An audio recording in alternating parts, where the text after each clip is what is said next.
संसद का बजट सत्र आज से होगा शुरू। राष्ट्रपति द्रौपदी मुर्मू आज सुबह 11 बजे संसद के संयुक्त सत्र को करेंगी संबोधित। राष्ट्रपति के अभिभाषण के साथ आज वित्त मंत्री निर्मला सीतारमण पेश करेंगे आर्थिक सर्वेक्षण, मौजूदा आर्थिक स्थिति और भविष्य की संभावनाओं की देंगी जानकारी।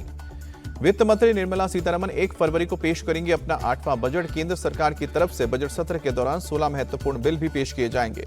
बजट सत्र के दौरान विपक्ष उठा सकता है प्रयागराज में भगदड़ का मुद्दा। कांग्रेस नेता प्रमोद तिवारी ने कहा कि महाकुंभ के राजनीतिकरण और वीआईपी संस्कृति पर सरकार को घेरा जाएगा। बजट सत्र से पहले सरकार ने बुलाई सर्वदलीय बैठक। बजट सत्र का एजेंडा किया पेश, सभी दलों से शांतिपूर्वक सत्र चलाने की अपील। बैठक के बाद केंद्रीय मंत्री किरेन रिजिजू ने जताई उम्मीद, वित्त मंत्री निर्मला सीतारमण एक अच्छा और संतुलित बजट पेश करेंगी। प्रयागराज महाकुंभ का आज 19वां दिन। अब तक करीब 27 करोड़ 58 लाख श्रद्धालुओं ने किया संगम में स्नान। संगम घाट भगदड़ के हादसे पर गठित न्यायिक आयोग आज से शुरू करेगा जांच। घटनास्थल का आज करेगा निरीक्षण। पूर्व न्यायाधीश हर्ष कुमार की अध्यक्षता में गठित आयोग 1 महीने में देगा रिपोर्ट। हादसे की वजह की जांच के अलावा दोबारा ऐसी घटना ना हो, इसके लिए भी सुझाव दिया जाएगा। महाकुंभ में बसंत पंचमी के अमृत स्नान की तैयारी। डीजीपी प्रशांत कुमार बोले, बेहतर व्यवस्था कर रहे हैं ताकि कोई घटना ना हो। अखिलेश यादव ने योगी सरकार पर फिर उठाए सवाल, कहा कि अगर इंतजाम अच्छे होते तो कुंभ में दुर्घटना ना होती। सपा सांसद डिंपल यादव बोली, महाकुंभ में मची भगदड़ ने योगी सरकार की नाकामियों को उजागर कर दिया। कानपुर से बिना पैसेंजर के खाली ट्रेनें प्रयागराज भेजी गई। श्रद्धालुओं को वापस लेकर लौट रही हैं ट्रेनें। उड़ीसा सरकार ने महाकुंभ के लिए 4 फरवरी तक स्पेशल बस सेवा स्थगित की। सरकार श्रद्धालुओं के पैसे लौटाएगी। महाकुंभ में भगदड़ में मारे गए कर्नाटक के 4 लोगों के पार्थिव शरीर को लाया गया। बेलगावी इलाके में पसरा मातम, लोगों ने दी श्रद्धांजलि। वाराणसी में गंगा आरती पर 5 फरवरी तक लगी अस्थायी रोक। महाकुंभ से आने वाली श्रद्धालुओं की भारी भीड़ को देखते हुए आरती समिति ने लिया फैसला।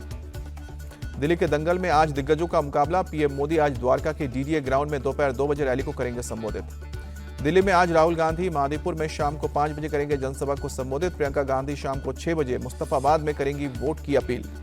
दिल्ली में पंजाब के सीएम भगवंत मान के घर पर चुनाव आयोग की रेड। कपूरथला हाउस से कैश बांटने की मिली थी शिकायत। कपूरथला हाउस से बिना सर्च किए लौटी चुनाव आयोग की टीम। रेड के वक्त घर में मौजूद नहीं थे सीएम भगवंत मान। चुनाव आयोग के रिटर्निंग ऑफिसर के मुताबिक कपूरथला हाउस के कमरों में लगे थे ताले, इसीलिए जांच नहीं हो पाई। अपने घर पर चुनाव आयोग की रेड पर भड़के सीएम भगवंत मान कहा कि जो पैसे बांट रहे हैं उन पर कोई कार्रवाई नहीं।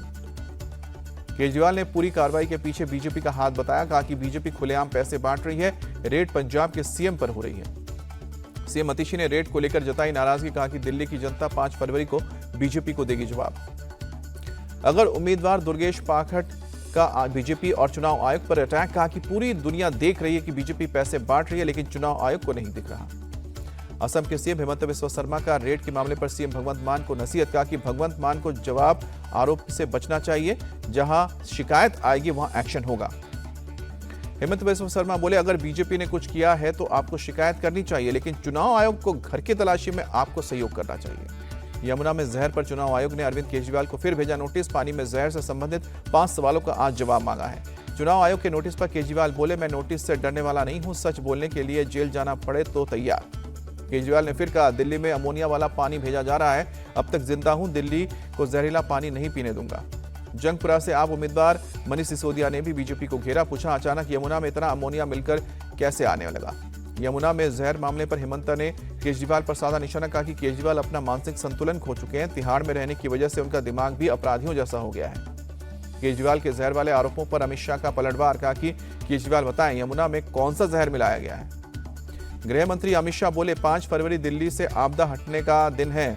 10 साल में इन्होंने दिल्ली को बर्बाद कर दिया। दिल्ली में चुनाव प्रचार के दौरान वाल्मीकि मंदिर में पहुंचे केंद्रीय गृह मंत्री अमित शाह, पूजा की। बीजेपी सांसद संबित पात्रा बोले, यमुना नदी में जहर मिलाने वाले अपने बयान के लिए केजरीवाल को माफी मांगनी चाहिए। दिल्ली विधानसभा चुनाव प्रचार में उतरे महाराष्ट्र के सीएम देवेंद्र फडणवीस का पीएम मोदी ने दिया एक है तो सेफ है का मंत्र। अस्तित्व बचाना है तो मिलकर मुकाबला करना है। मुस्तफाबाद में बीजेपी उम्मीदवार मोहन सिंह बिष्ट के लिए प्रचार के दौरान सीएम फडणवीस ने कहा, कांग्रेस जैसी ताकतें हमारी संस्कृति और धर्म पर कर रही हैं हमला। सीएम फडणवीस ने आम आदमी पार्टी पर भी हमला किया। कहा कि यमुना को साफ करने के लिए केंद्र से जो फंड मिला वो भ्रष्टाचार करने में खत्म कर दिया। बीजेपी अध्यक्ष जेपी नड्डा ने शाहदरा में आम आदमी पार्टी पर किया हमला। कहा कि जो पार्टी खुद को कट्टर ईमानदार बताती है वो कट्टर बेईमान निकली। जेपी नड्डा ने सीधे केजरीवाल पर निशाना साधा। कहा कि केजरीवाल ने दिल्ली के लोगों को बेहतरीन शिक्षा का वादा किया था, लेकिन उन्होंने शराब घोटाला किया। राहुल गांधी ने केजरीवाल को बताया सबसे बड़ा भ्रष्टाचारी। कहा कि केजरीवाल ने जनता को दिया है धोखा, खुद के लिए बनाया शीश महल। राहुल गांधी बोले केजरीवाल ने दिल्ली वालों को गुमराह किया, बिजली, पानी और प्रदूषण पर कुछ काम नहीं किया, पानी की जगह केजरीवाल ने शराब पिलाई। कांग्रेस और राहुल पर केजरीवाल का पलटवार, कहा कि दिल्ली में आम आदमी पार्टी को हराने के लिए बीजेपी के साथ चुनाव लड़ रही है कांग्रेस। अरविंद केजरीवाल बोले कांग्रेस को वोट देने से बीजेपी को होगा फायदा, हरियाणा में जीतना, चुनाव हार गई कांग्रेस, आपसी खींचतान से हारे हरियाणा। दिल्ली के किराड़ी में केजरीवाल ने अखिलेश यादव के साथ किया रोड शो। अखिलेश का दावा 70 की 70 सीटों पर होगी बीजेपी की हार, फिर बनेगी आम आदमी पार्टी की सरकार। नई दिल्ली से कांग्रेस उम्मीदवार संदीप दीक्षित ने केजरीवाल को दी खुली बहस की चुनौती। आज दोपहर 2 से 3 बजे के बीच जंतर मंतर पर बहस का दिया न्योता। कालकाजी से कांग्रेस उम्मीदवार अलका लांबा का अटैक, कहा कि 10 साल में केजरीवाल ने कुछ नहीं किया जो चुनाव हार रहे हैं। आप और बीजेपी ने अपनी जिम्मेदारियों से पल्ला झाड़ा, कांग्रेस नेता सचिन पायलट का अटैक। दिल्ली के राजौरी गार्डन से उम्मीदवार मनजिंदर सिंह सिरसा ने बीजेपी की सरकार बनने का दावा किया, कहा कि बीजेपी को 52 से 56 सीटें मिलेंगी। मनजिंदर सिंह सिरसा बोले नई दिल्ली से अरविंद केजरीवाल चुनाव हार रहे हैं, दिल्ली की जनता कह रही है 10 साल में हमें क्या मिला। बीजेपी नेता गौरव वल्लभ ने आम आदमी पार्टी पर साधा निशाना, कहा कि आपदा पार्टी केवल दारू और भ्रष्टाचार का काम करती है, अरविंद केजरीवाल कलयुग के सबसे बड़े भ्रष्टाचारी। दिल्ली के मोतीनगर से बीजेपी उम्मीदवार हरीश खुराना ने महिला कार्यकर्ताओं को बांटा एक सर्टिफिकेट, सरकार बनने पर महिलाओं को 2500 रुपए भत्ता देने का भरोसा। केजरीवाल पर बीजेपी के हमले जारी, प्रवेश वर्मा ने कनॉट प्लेस इलाके में केजरीवाल के पाप लिखा गुब्बारा छोड़ा। राज्यसभा सांसद स्वाति मालीवाल ने केजरीवाल के घर के बाहर फेंका कूड़ा, पुलिस ने हिरासत में लिया, कुछ देर बाद छोड़ा। चुनाव प्रचार में जुटे दंगे के आरोपी शिफा उर रहमान, कहा कि संविधान का शुक्रिया जिसने मुझे चुनाव लड़ने का अधिकार दिया। शिफा उर रहमान ने बीजेपी पर निशाना साधा, कहा कि जो संविधान को कुचलेगा उसके खिलाफ हम खड़े होंगे। दिल्ली विधानसभा चुनाव को लेकर एक्शन में प्रशासन, कई इलाकों में बैरिकेडिंग कर पुलिस कर रही है गाड़ियों की चेकिंग। दिल्ली में आज वन नेशन वन इलेक्शन पर बनी जेपीसी की आज दूसरी बैठक होगी। दोपहर 3 बजे संसद के एनेक्सी भवन में जेपीसी के 39 मेंबर करेंगे मीटिंग। जम्मू कश्मीर के पुंछ में एलओसी के पास सेना और आतंकवादियों के बीच मुठभेड़, एलओसी के पास संदिग्ध गतिविधि दिखने पर सेना ने फायरिंग की। सेना के जवानों ने एलओसी के पास चलाया सर्च ऑपरेशन, पूरे इलाके में घेराबंदी कर सुरक्षा इंतजाम पुख्ता किए। गृह मंत्री अमित शाह ने गुजरात सरकार को आदेश दिया, कहा कि 30 अप्रैल तक तीनों नए आपराधिक कानूनों को लागू करें। ओडिशा के भुवनेश्वर में आरएसएस चीफ मोहन भागवत के काफिले से पहले एनएसयूआई का प्रोटेस्ट, पुलिस ने 8 कार्यकर्ताओं को हिरासत में लिया। पटना ने बीपीएससी अभ्यर्थियों ने बिहार सरकार से 70वीं प्रीलिम्स परीक्षा दोबारा कराने की मांग की। छात्र पिछले 45 दिन से प्रदर्शन कर रहे हैं। बिहार के कैमूर जिले में सासाराम के कांग्रेस सांसद मनोज कुमार पर हमला, सांसद सहित आधा दर्जन लोग घायल हुए। सांसद के भाई के स्कूल के पास हुई मारपीट। पैक्स चुनाव जीतने के बाद जुलूस लेकर जा रहे लोगों की मारपीट हुई। स्कूल बस के चालकों से हुई जुलूस में ले जा रहे लोगों की भिड़ंत, समझाने में सांसद पर लोगों ने हमला कर दिया। एमपी के भाई के स्कूल के पास हुआ मारपीट, जुलूस के बीच आए लोगों ने हमला किया। पुलिस की मौजूदगी में स्कूल से बच्चों को घर भेजा गया।